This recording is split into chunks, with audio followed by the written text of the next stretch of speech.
கற்க கசடர கற்பவை நிற்க அதற்கு தக அப்படிங்கிற மாதிரி படித்ததையும் பெற்றதையும் திரும்ப பல மடங்காக நீங்கள் கொடுத்துட்ருக்கீங்க. அதோட சந்தோஷம் சொல்லி மாளாது.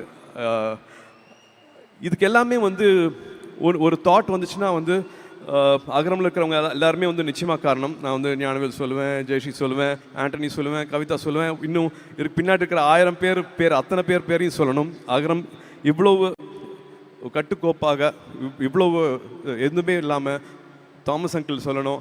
இப்படி சொல்லிகிட்டே போயிட்டே இருக்கலாம். இவங்க எல்லாமே வந்து நம்மளுக்கு வழிகாட்டி வேணும். எனக்கு ஆரம்பித்தது வந்து அப்பா தான். வீட்டில் நடந்த +2 ஃபங்க்ஷன்ஸ் தான் வந்து எனக்கு இந்த நிலைமையை வந்து கண்கூட பார்க்கறக்கு, நான் கனெக்ட் பண்ணிக்கிறதுக்கு வந்து எனக்கு ஒரு வாய்ப்பாக இருந்துச்சு.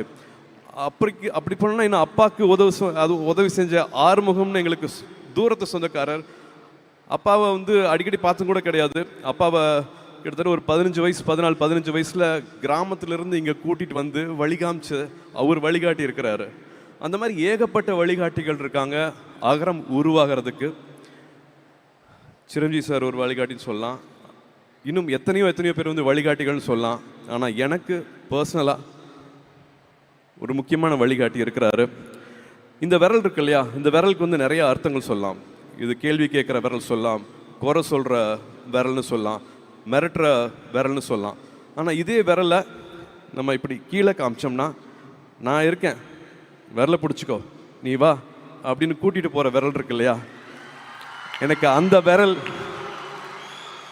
எனக்கு அண்ணா / சித்தப்பா நம்மளோட கமல் சார் இது ஏற்கனவே சொல்லியிருக்கிறாரு.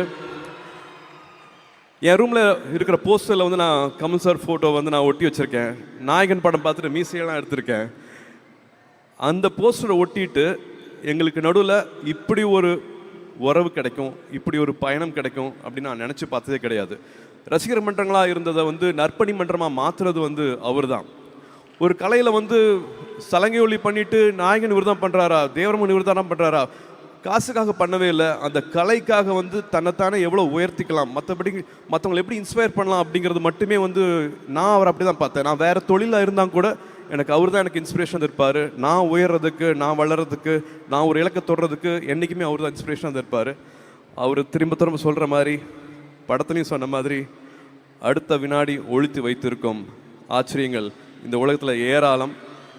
Miracles happen. நினைக்கிற கனவு நிச்சயமாக நிறைவேறும்.